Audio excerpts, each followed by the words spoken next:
খাতামুন নবিয়্যিন। কাদিয়ানী যে ইন্টারপ্রিটেশন আর আমরা ইন্টারপ্রিটেশন বহু ডিফারেন্স। আল্লাহর হাবিব সাল্লাল্লাহু আলাইহি সাল্লামকে আল্লাহ খাতামুন নবী হিসেবে পাঠিয়েছেন, শেষ নবী, এর বাদে আর কোনো নবী আইতা নাই। কিন্তু তারা ওখান থেকে ইন্টারপ্রিট করে আল্লাহ করিয়া সায় বুঝাইতো যে গোলাম মোহাম্মদ কাদিয়ানী যে এই আইনে এটা কোনো বাধা নাই। আল্লাহু আকবার।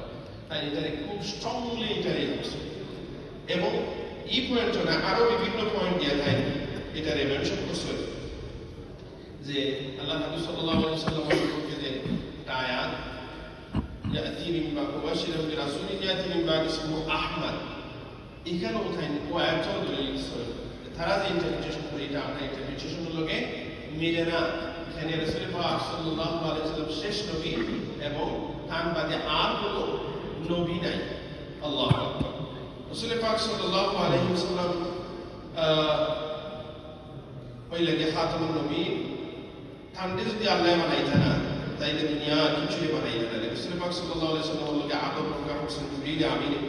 রাসূল পাক সাল্লাল্লাহু আলাইহি ওয়াসাল্লাম আকিবর অন্তকে উঠাই একটা দলিল দিচ্ছে আল্লাহ নবীর একটা নাম হলো আকিব। মাহি আকিব, আকিব মানে যার বাদে আর কোনো নবী নাই, মানে তাই শেষ। সুবহানাল্লাহ। কিন্তু তারা আমাদের ফতুল্লাহ খান মানে লাস্ট তো যেতে বলছেন যে কাদিয়ানী একটা সবচেয়ে বড় হইল গিয়া যে আমরা আপনার মাঝে মাইয়া দিয়ে দিয়ে আপনার মাইয়া করে কাফির হইয়া আর এসে কিন্তু আমরা তো নাউযুবিল্লাহ মিন যালিক। এটা আমরা কোনো ইমানদারের কাফির হই না, আমরা ইমানদারের কেনা হই না, কাফির হই না। সেনে হয়তো ভুল বুঝাবুঝি হইতে পারে, আন্ডারস্ট্যান্ডিং এর মাঝে দূরত্ব সৃষ্টি হইতে পারে, এটা তো ইমানের উপরে আছে। মুসলমান ইসলাম তো ইয়া আছে, তারা মুসলমান হয়তো বুঝোর মাঝে তার ভুল হইতে পারে, আমারও হইতে পারে, আপনারও ভুল হইতে পারে। কিন্তু যে কাফির হইয়া আপনার তার বাইরে ভুলে দিলাই যে তোমরা অ্যাডভান্টেজ নিবে, সুন্দর একটা কথা চিন্তা করেন। এবং যে আমরা ৭২ ফিরকার কথা যেটা বলছি খুব সুন্দর লাগছে আমার, যে আমরা মিস ইন্টারপ্রিটেশন অনেক সময় করি যে ৭২ ফিরকা, তাই বলছি উম্মাতুল ইজাবা। এটা ৭২ ফিরকা হলো গিয়া যে আল্লাহ নবীর যে দাওয়াত দিছ এরা মাঝ থেকে ৭২ ফিরকা, অর্থাৎ সমস্ত মানুষের মাঝ থেকে ৭২ ফিরকা। আমরা আল্লাহ নবীদুল্লাহ আমরা গিয়া তানোর মানে দাওয়াত কবুল করার উন্মত, আর এরা দাওয়াত কবুল করছে না, দাওয়াত পাইছে, সুতরাং এরাও উন্মত। তো সব মিলে ৭২ ফিরকা। আর আমরা যারা আল্লাহ নবীর উম্মত, আমরা গিয়া আমরা আমাদের দ্রুত আছে কেউ কিন্তু সব আমরা নাজি। আর হচ্ছে আর বিভিন্ন ফিরকা, বিভিন্ন ধর্ম, বিভিন্ন ফিরকা ও হেরাও সুন্দর একটা ইন্টারপ্রিটেশন। আল্লাহ তাদের জাযায়ে ফরদান প্রকাশ করে কামিল।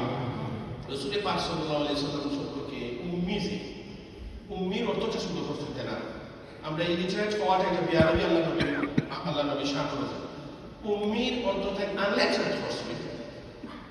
এটা এর থেকে আরো শব্দ হইল গিয়া যে উম্মি, উম শব্দ অর্থ বাদার, বাদার কিনা মানে যেখান থেকে সব কিছু পাওয়া যায়, নবী থেকে আমরা সব পাইছি, ও পড়তেও তাই নবী।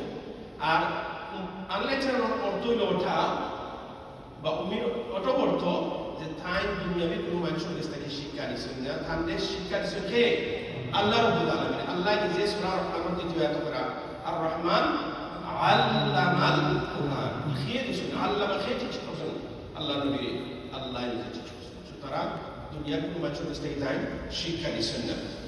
আর তাই বুঝাইতে চাইছেন যে আল্লাহ হাবিব সাল্লাল্লাহু আলাইহি ওয়াসাল্লামের যে মাউলিদ, এটার পারপাস কি? সেখানে আল্লাহ নবী মিলাদ সম্পর্কে আমরা ভাবতাম যে মানুষের কাছে মেসেজ দিতাম আল্লাহর হাবিব সাল্লাল্লাহু আলাইহি ওয়াসাল্লাম সম্পর্কে, তার মহব্বত সম্পর্কে, তার যে গুণ হল কথা সম্পর্কে। তার পাঁচটা গুণ শেষের হাদিসে বলেছেন যে আল্লাহ হাবিব সাল্লাল্লাহু আলাইহি ওয়াসাল্লাম সম্পর্কে রূহ বা তার নাম সম্পর্কে 1 মাস পর্যন্ত মানুষের দিলের মাঝে একটা রোগ সৃষ্টি হইত।